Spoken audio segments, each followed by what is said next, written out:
Hello everyone, welcome to another card combo show with me, Chocobilly, and this week we're looking at Zack from, well, nothing apparently.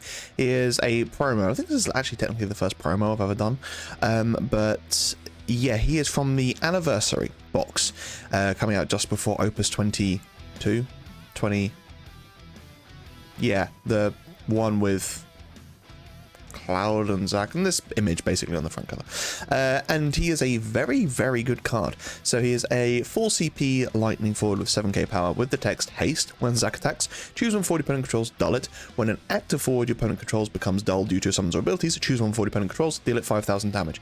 So, firstly, the fact that he can deal damage to any forward is really, really strong. But it's the fact that as any active forward becomes dull due to anything you do, that's also really, really good. So obviously when he attacks you get to then deal 5k something as well, but you know, there's just so much you can do with this.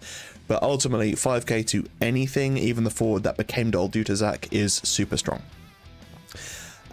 So first up we have nothing, apparently.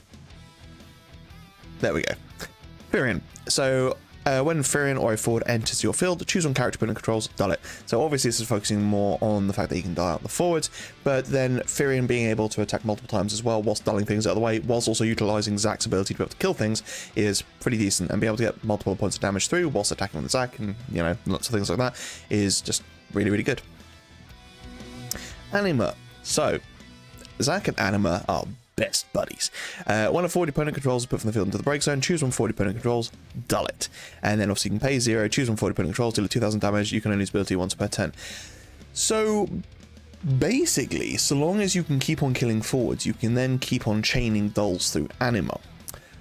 Now Zack obviously only deals 5k when something becomes dull, so you have to dull something outright first off, so you could attack with Zack, dull forward, and then deal said forward 5k. If that forward dies, you then get to dull another forward. You then get to choose 5k, or deal something 5k. If that forward dies, you get to dull another forward, and you can keep on chaining it, which is pretty hilarious. Now, obviously 5k isn't a huge amount, and it's probably not going to kill many things. But if you throw Adelard into the mix, and you double Zack's damage, you're now dealing 10k, which is pretty significant, and it's going to kill most forwards, I'd imagine. So you attack with Zack, you deal 10k to a forward because it's become dull. Anima triggers, dull another forward, deal that one 10k.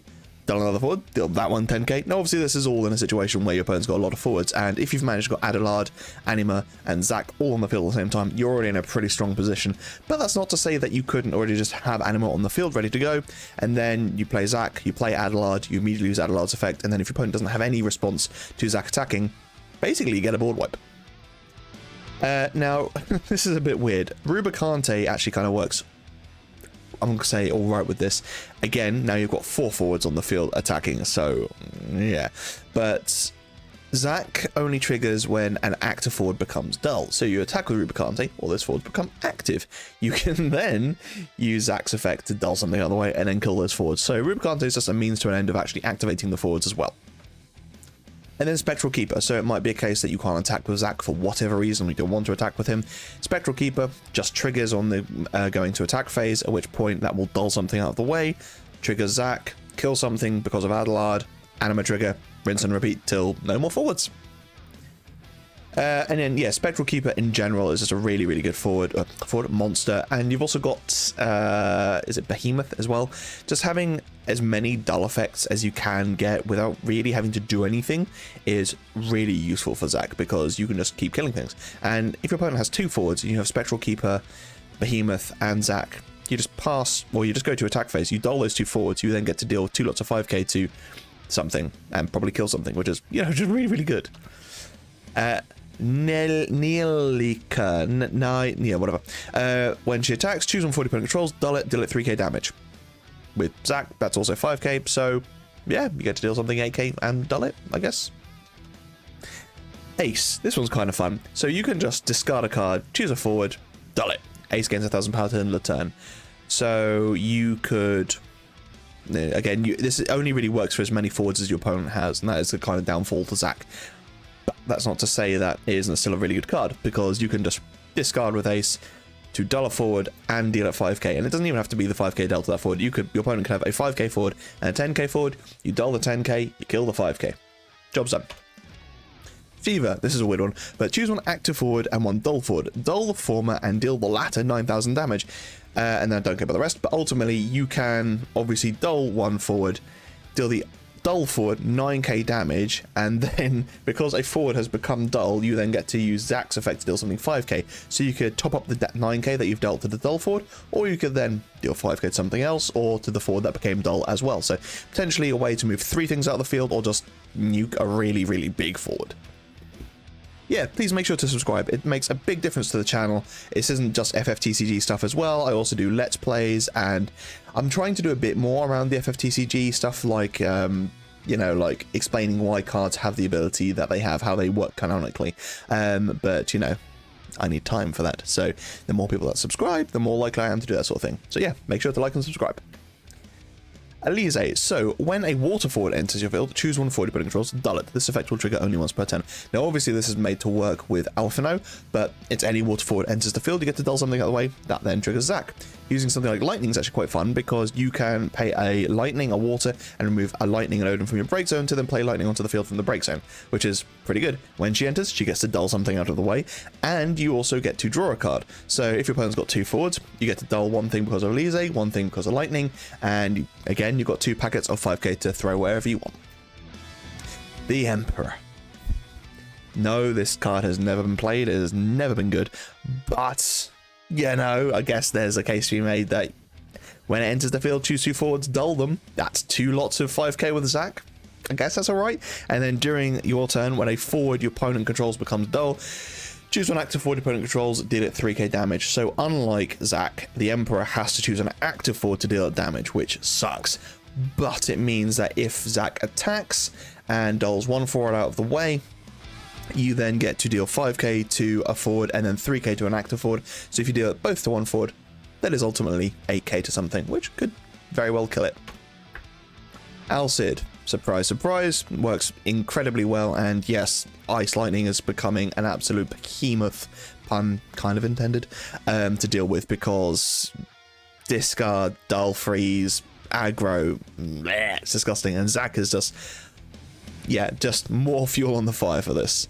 And yeah, lightning forward attacks, dull something out of the way with Alcid and Zack attacking, you get to dull 2 things out of the way, and you get to deal 10k to something.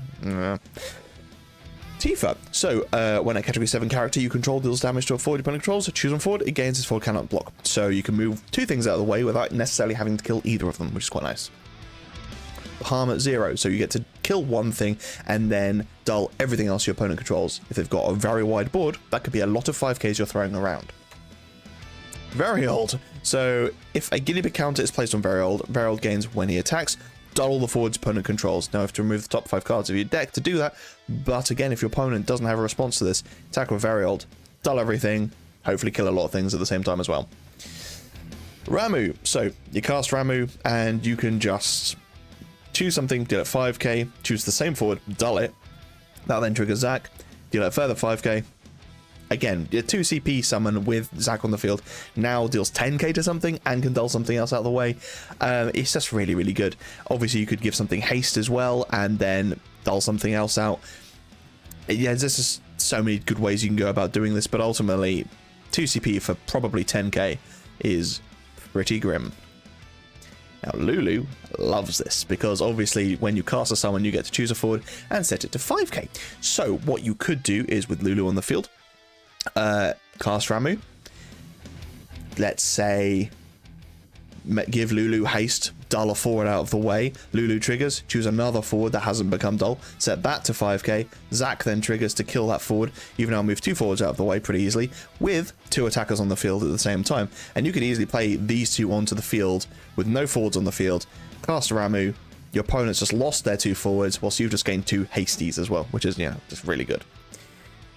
Sid Randall, yeah, a bit of a weird one, but when your opponent's forwards enter the field, if your opponent doesn't pay 1, dull that forward. Now, obviously, we have cards like Ewan and Ultimecia, which when they enter the field, they just enter the field dull. However, Sid Randall's, if they don't pay 1, it then becomes dull, and that's the difference, is entering dull versus becoming dull are 2 different things, because when they become dull due to Sid Randall, that will then trigger Zack, whereas if they just enter the field dull, they haven't become dull, that's just the way they entered. So Sid Randall basically would force your opponent to pay 1, or your forward is going to take 5, or a forward is going to take 5k, as well as dulling that forward, which could well be killing a lot of the things they have on the field.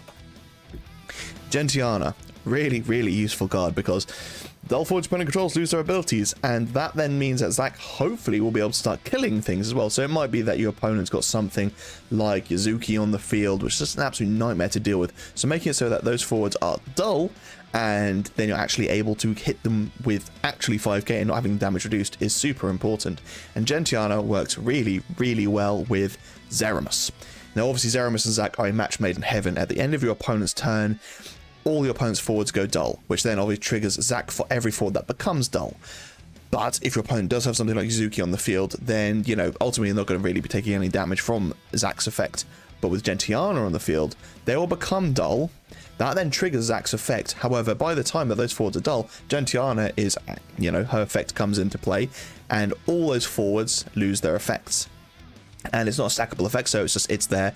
And thankfully this happens in the end phase as well, so it means that your opponent can't interject with something like an Amaterasu or anything like that. So Zeramus makes everything dull, Gentiana makes everything lose their abilities, Zack deals 5k as many times as forwards went dull due to Zeramus.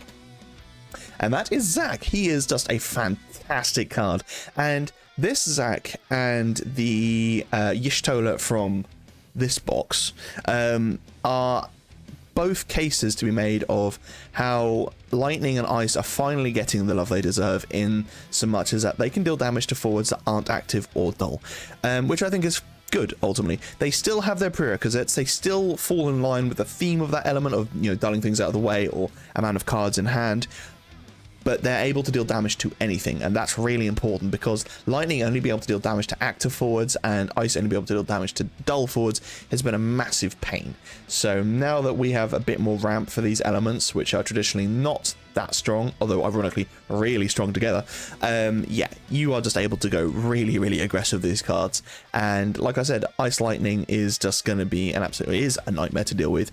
Lightning on its own might start to become a thing as well, if it can start to actually move things out of the way, be hyper aggressive. But that's kind of the thing with Lightning, is that it requires your opponent to have forwards to make sure that the effects are actually worthwhile. But anyway, that is Zack. I really like this card. I'm a massive fan of Lightning myself, so to have something like this is really, really good. But let me know what you guys think about it. What kind of deck are you going to put it in? Obviously, if it's nicely into a 7 deck, but, you know, what are some of the weirder decks out there? Fire Lightning, I think, actually could be quite fun as well. But yeah, let me know what you guys think. Anyway, thank you so much for watching. Stay safe, be lucky, and I'll see you in the next video.